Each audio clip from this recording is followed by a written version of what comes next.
गांव में लाखन नाम का एक व्यक्ति रहता था जो कि पेशे से एक लक्कड़हारा था। वो रोज जंगल में जाकर लकड़ियां काटता और फिर उन्हें बाजार में जाकर बेच देता।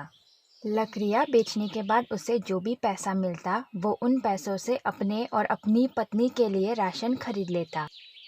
अच्छा हुआ लाखन, तुम आ गए। मैं तुम्हारा ही इंतजार कर रहा था।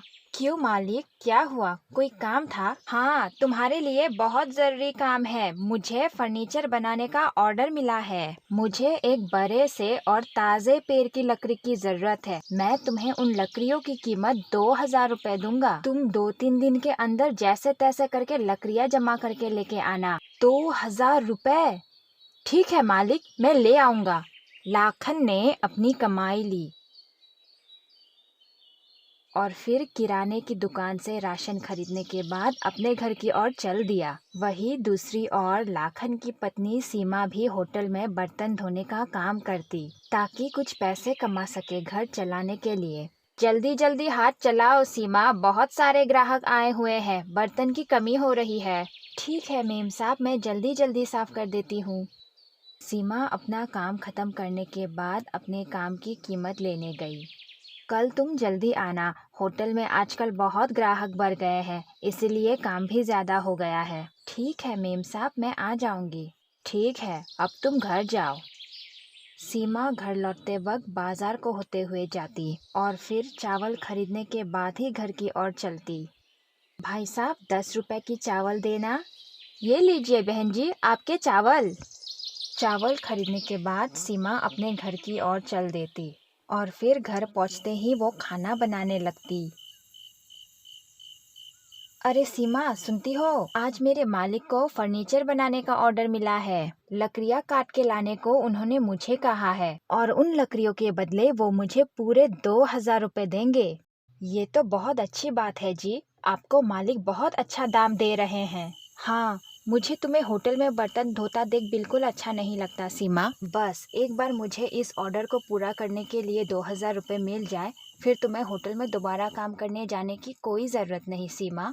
आप ज़्यादा परेशान मत होइए जी, मुझे आपकी कमाई में हाथ बताना अच्छा लगता है। एक बार आपका हाथ कमाई में अच्छे से जमने दीजिए, फिर मैं होटल में काम हमेशा के लिए छोड़ दूंगी। लाए हुए राशन से बने हुए खाने को खाकर दोनों रात में सो गए। लेकिन आधी रात में जबरदस्त तूफान आई और जमकर बारिश भी हुई,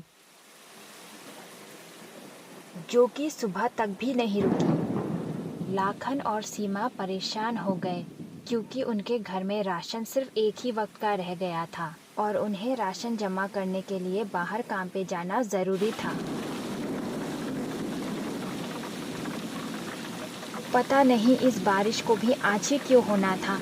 इस बारिश के वजह से मैं लकड़ियाँ काटने नहीं जा पा रहा और लकड़ियाँ नहीं बेची तो खाने के लिए राशन भी नहीं आएंगे। आप परेशान ना हो, आज का दिन गुजारने के लिए थोड़ा सा राशन है और मुझे उम्मीद है आज रात तक बारिश रुक जाएगी।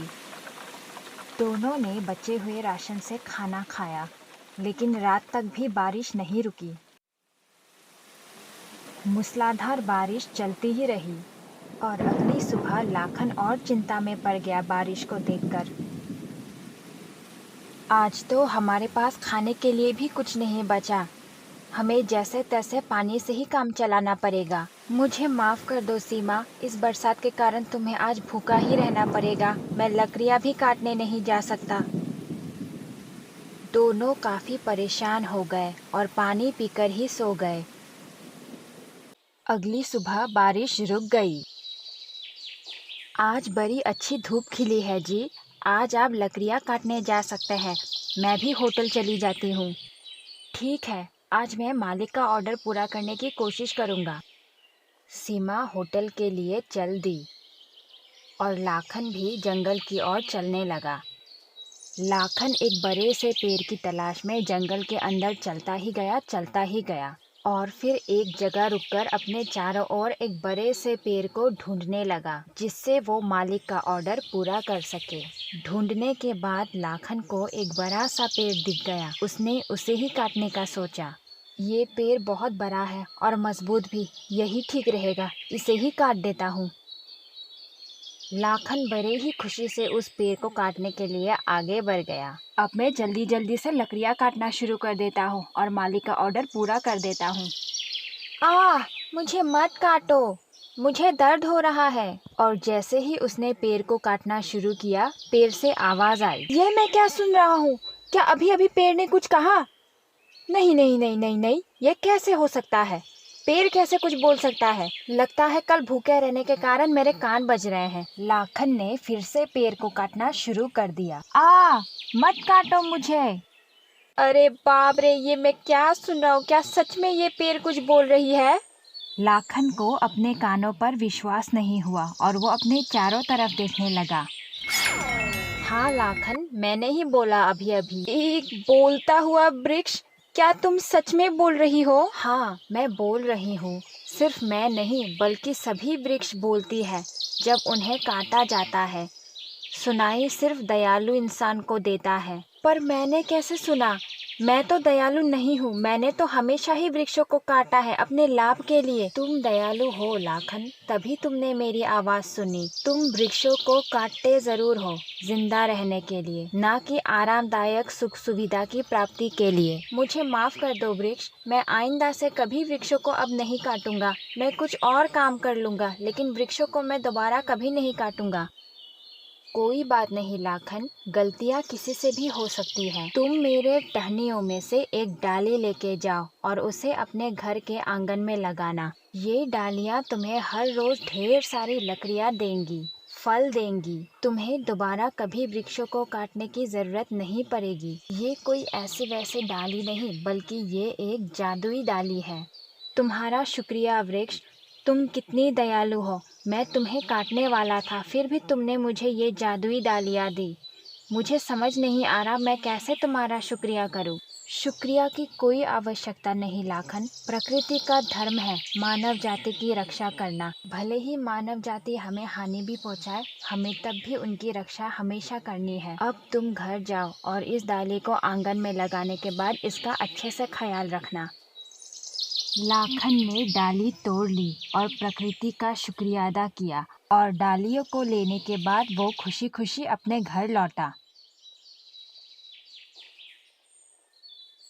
अरे सीमा, सुनती हो? आज जंगल में मेरे साथ एक अजीब सी घटना घटी। कैसी घटना जी? और ये आपके हाथ में क्या है? लाखन ने अपने साथ हुई घटना को विस्तार में सीमा को बताया और फिर दोनों ने मिलकर उस डाली को अपने घर के आंगन में लगाया। उसे पानी भी दिया और अगले दिन सुबह दोनों ने बाहर आके उस डाली को देखा तो दोनों चौंक गए।